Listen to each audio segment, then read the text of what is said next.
Renungan Pagi Maranatha oleh Ellen G. White, 15 Maret 2026. Mari kita berdoa.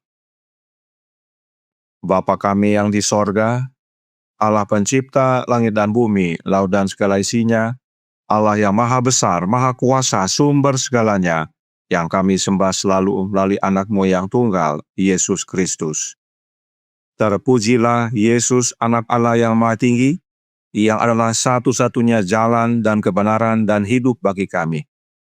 Pada pagi hari ini kami bersyukur boleh bangun dan berbakti, dan sebagaimana membaca dan mendengarkan nasihat firman-Mu, kiranya ini menjadi pembaharuan bagi kami semua, agar berhenti menabur dalam daging dan memulai menabur dalam roh.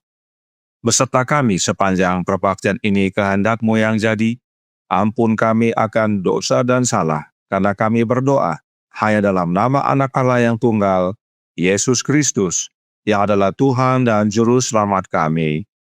Amin. Renungan hari ini akan dibacakan oleh Saudara Nofri Tambalean. Kepada Saudara Nofri, kami persilahkan. Terima kasih, selamat pagi. Judul renungan kita pada pagi ini, Minggu 15 Maret 2026, menabur dan menuai hidup. Ayat tema diambil dari 2 Timotius 2 ayat 22. Sebab itu jauhilah nafsu orang muda, kejarlah keadilan, kesetiaan, kasih, dan damai bersama-sama dengan mereka yang berseru kepada Tuhan dengan hati yang murni. Sedikit waktu yang dipakai untuk menabur benih liar, sahabat muda, akan menghasilkan panen yang meracuni seluruh hidupmu. 1 jam kelalaian, sekali menyerah pada godaan, dapat membelokkan seluruh arus hidupmu ke arah yang salah. Masa muda hanya satu kali, jadikanlah itu berguna. Setelah melewati jalan itu, engkau tidak dapat kembali untuk memperbaiki kesalahan. Setan menyamar sebagai malaikat terang dan datang kepada kaum muda dengan godaan yang tampak indah, lalu berhasil menarik mereka selangkah demi selangkah keluar dari jalan kewajiban. Ia digambarkan sebagai penuduh, penipu, pendusta, penyiksa, dan pembunuh. Adalah tindakan setan untuk menggoda, tetapi tindakanmu sendiri untuk menyerah. Tidak ada kuasa dari seluruh bala tentara setan yang dapat memaksa seseorang untuk melanggar. Tidak ada alasan untuk dosa. Godaan bukanlah dosa. Yesus kudus dan murni, namun ia dicobai dalam segala hal seperti kita. Tetapi dengan kekuatan dan kuasa yang manusia tidak akan pernah dipanggil untuk tanggung. Dalam keberhasilannya menolak, ia meninggalkan teladan yang terang agar kita mengikuti jejaknya. Jika kita percaya diri atau merasa benar sendiri, kita akan jatuh di bawah kuasa godaan. Tetapi jika kita memandang kepada Yesus dan percaya kepadanya, kita memanggil kuasa yang telah mengalahkan musuh di medan pertempuran, dan dalam setiap godaan ia akan menyediakan jalan keluar. Ketika setan datang seperti banjir, kita harus melawan godaan dengan pedang roh, dan Yesus akan menjadi penolong kita, meninggikan panji melawan dia. Satu sifat karakter yang salah, satu keinginan berdosa yang dipelihara, pada akhirnya akan meniadakan seluruh kuasa Injil.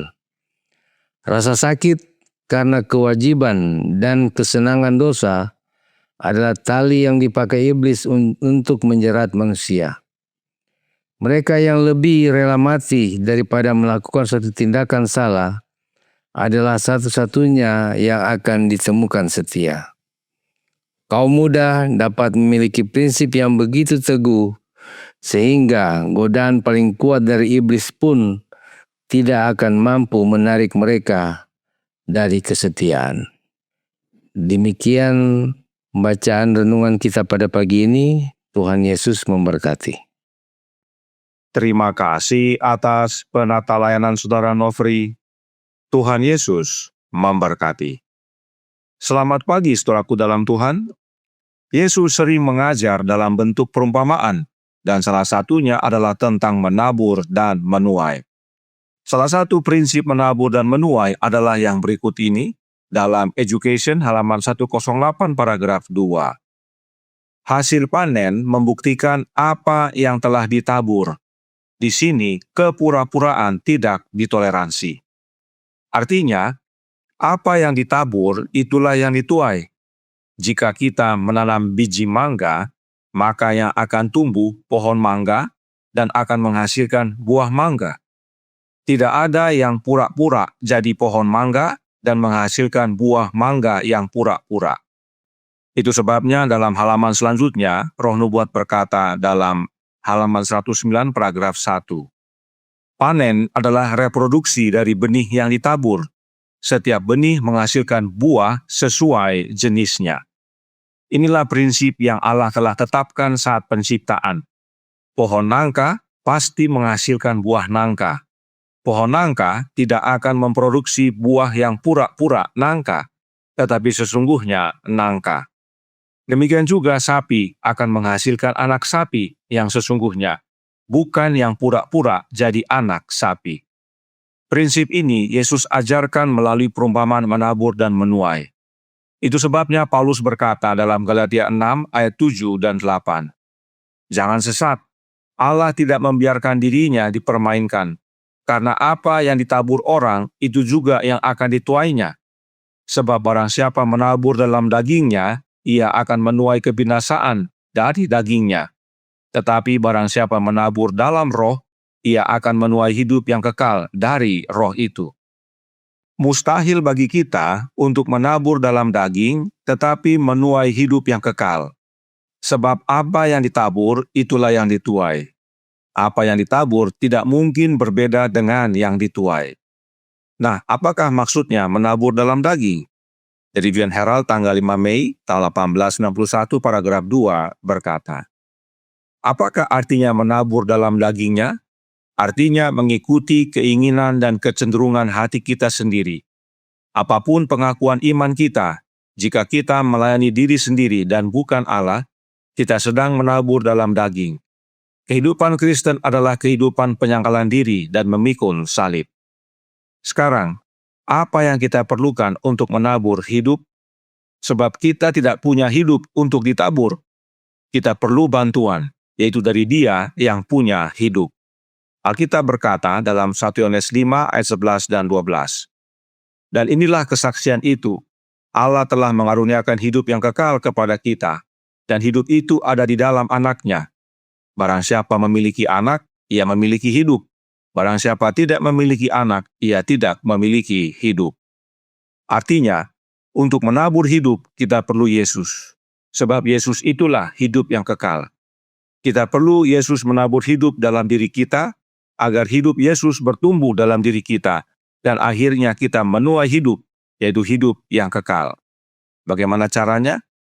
Christ Object Lesson halaman 26 paragraf 1 berkata, dalam membajak dan menabur, mengolah tanah dan menuai, Dia, yaitu Yesus, mengajari kita untuk melihat ilustrasi pekerjaan kasih karunia-Nya di dalam hati.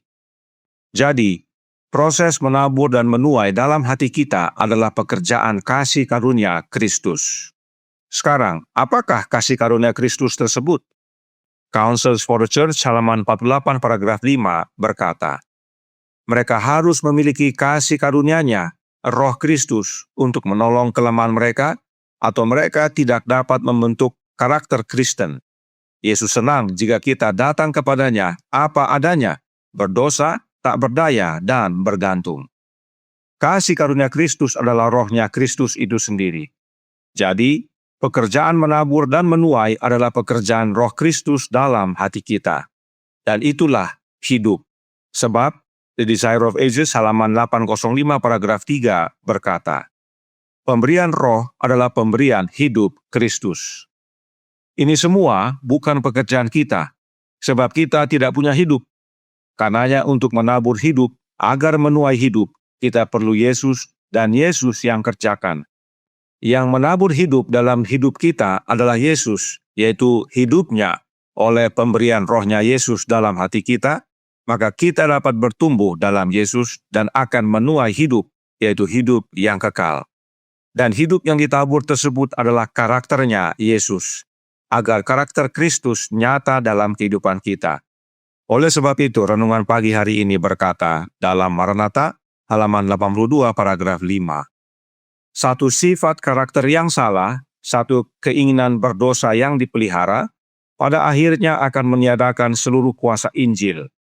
Rasa sakit karena kewajiban dan kesenangan dosa adalah tali yang dipakai iblis untuk menjerat manusia. Mereka yang lebih rela mati daripada melakukan satu tindakan salah adalah satu-satunya yang akan ditemukan setia. Satu kebiasaan salah akan menjadi karakter yang salah, dan karakter yang salah akan meniadakan kuasa Injil, artinya binasa.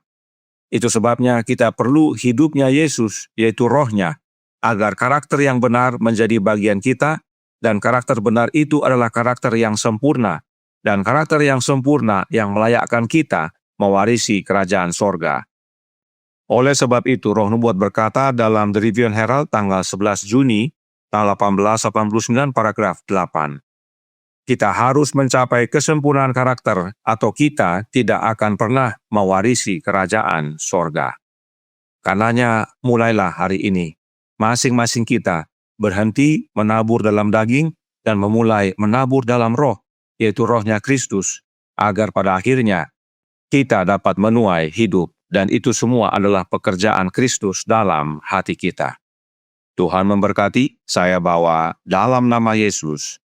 Amin. Mari kita berdoa.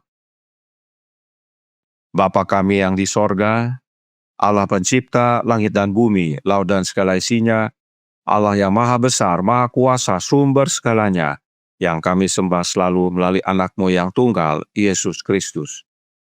Terima kasih atas nasihat penting pada pagi hari ini.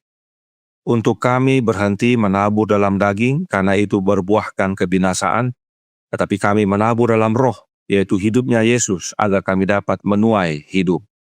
Dan itu semua bukan pekerjaan kami, tetapi pekerjaan Kristus dalam hati kami. Karenanya tolong kami ya Bapa, karuniakanlah kasih karunia Kristus dalam hati ini, yaitu rohnya.